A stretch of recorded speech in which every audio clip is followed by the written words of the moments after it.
So hello, everyone. Thanks for joining us today. I'm Hillary Ellis. I'm the lead emergency preparedness consultant from Ready or Not. The project is part of Northeast Document Conservation Center's Preservation Services, and it's supported by California State Library. So today we're going to talk about disaster planning for remote and rural locations. This project that we're a part of, the Ready or Not Cultural Heritage Disaster Preparedness Project, is a 3-year initiative from 2022 to 2025. And we have $3.14 million from funding provided by the state of California, administered by the California State Library. Ready or Not offers free on-site emergency assessments and recommendations for preparedness planning. So this includes tribal organizations, archives, libraries, museums, cultural organizations, and history centers. The Ready or Not team is located in San Diego County, that's me, in Sacramento, Merced, and Los Angeles. And our team has past work experience in libraries, archives, museums, historic societies, and archaeology. The team includes Mario Gallardo, Özge Jenseistan, Victoria Wong, Caroline Weiler, Jason Partita, and myself, who work on the emergency preparedness consultations. And from New Mexico, we have our outreach and travel coordinator, Celeste Knight. So what do we do? Well, the goal is for us to help you improve your disaster planning. So we provide assistance with disaster preparedness strategies and emergency protocols. So whether you're a very large organization, as big as a state park museum, or as small as a historic society, we can help you develop disaster plans. Of course, when you get preservation specialists on site, we also mention anything we see about risk assessment or storage conditions of your cultural heritage materials. We are looking to improve preservation conditions at your storage, and we're hoping to help each of you understand a little bit more about emergency planning. So this might take the form of trainings, and we talk to folks about what kinds of first aid, CPR, AED training.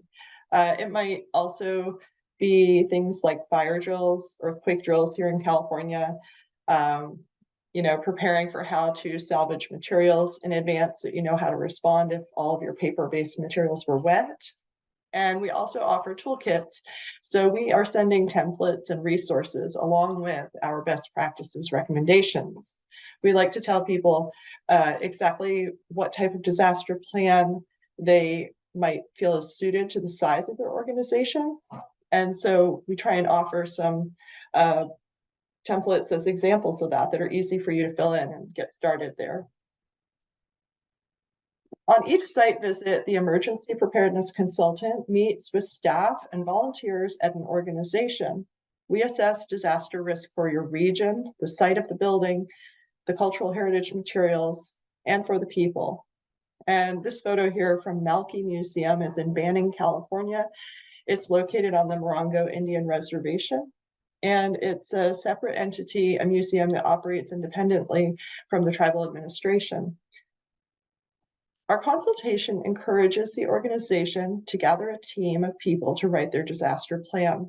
And in an instance like Malky Museum, because they're in a remote location and inside of an Indian reservation, we advise them to collaborate with tribal administrators as part of their plan.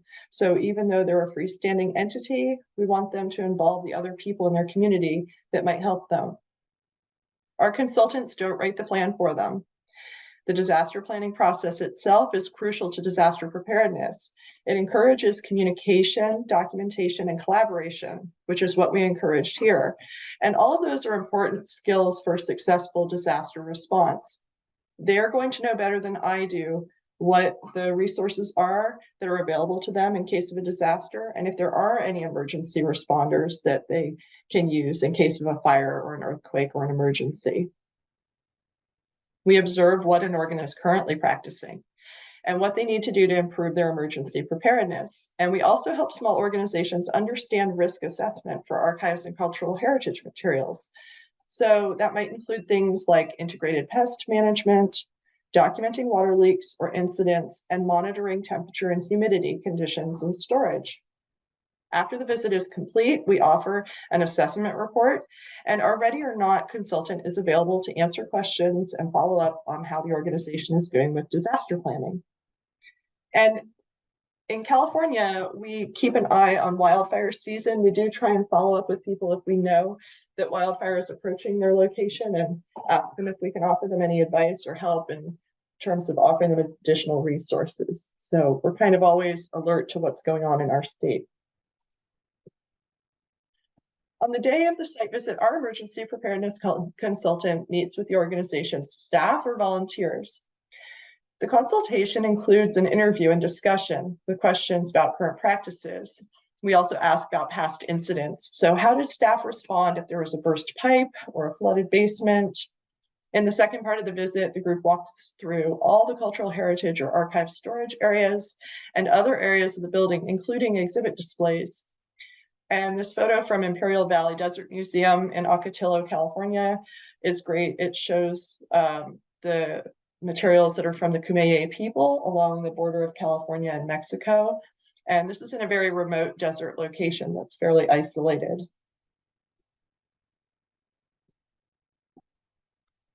Ready or Not consultants try to identify risk for the region or the location. So we're taking an all hazards approach. We recognize that for many remote and rural locations, outside regional hazards are their biggest threat. So how do you find out about wildfire? Is it through CAL FIRE or CAL OES notifications, or do you have other communication methods?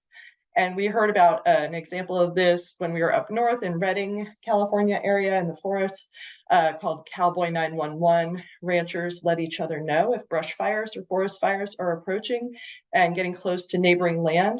And because it's such a checkerboard of land ownership and land management, they felt that it was important to know whether the fire was happening on BLM land or US forestry land or privately owned land, and communicate quickly between community members to try and resolve that.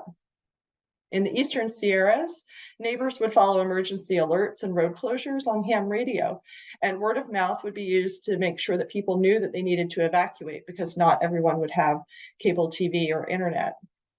These are just two examples of local communication networks and sort of a do-it-yourself approach where the community response is very effective in helping with early warning.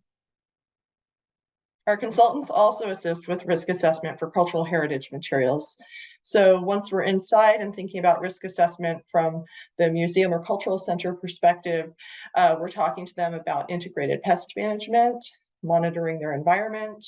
We try and discuss light exposure that could cause permanent damage to materials. And collections might be at risk from physical damage from overcrowded storage or lack of storage materials. We discuss whether materials have an inventory, if they're cataloged, and how things are identified. So many organizations we visit have very limited or no paid staff. And as a result of that, they don't have great intellectual control or knowledge of what the materials are in their collection. And this is meaningful for evacuation because knowing what you had before any cultural heritage items had to be moved off site or protected is important in knowing that they are checked after a disaster. Each organization that has a visit from Ready or Not is provided an emergency preparedness assessment report. And this includes key priorities for them to address in an executive summary. We make observations about emergency preparedness, risk assessment, and business continuity plans. If you're not familiar with business continuity, it's what we all experienced, which was a disruption of service during the pandemic where everything was closed and had to be reopened gradually.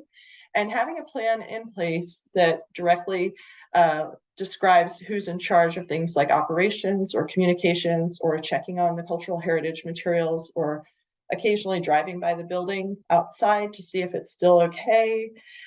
Those are all part of the basic start of a business continuity plan. And, I think some of us are facing a business continuity interruption as we approach October 1st with the government shutdown. Various things will be on pause or people will be taking unpaid furlough during that. So there are quite a few interruptions to service or operations that you might want to include in a contingency plan. We have observations and recommendations about risk mitigation. So when we walk around, we look at ways that you could shore up your facilities or strengthen some of the systems that you have in place to reduce risk to people, the building, and to your collection. The report includes templates and toolkits for you to help develop your disaster plans. We also offer a list of resources in California and nationally. And as we continue the project, we're gathering a list of grants and funding sources that can help with preservation actions that we recommend in the assessment, as well as funding sources for disaster planning, like trainings, supplies, and risk mitigation. For folks in California that participate, there is the opportunity to apply for future grants or micro grant direct assistance from California state government that can help your organization tackle some of the key priorities that we've laid out in the report. So that's a great opportunity. Who can participate? Any organization with cultural materials can participate. We are particularly interested in reaching remote rural areas across California, especially national parks that are in regions that may experience severe weather or shutdowns of roads, tribal organizations and cultural centers, tribal libraries and archives, and small historic societies in remote regions. This is a great opportunity to participate in a free assessment. There's no cost associated with the assessment or the report. And we know that some organizations started a disaster plan but need to update it or continue to add to it. So even if you have a disaster plan, we're here to help you know what parts of it you need to update or get your documentation together.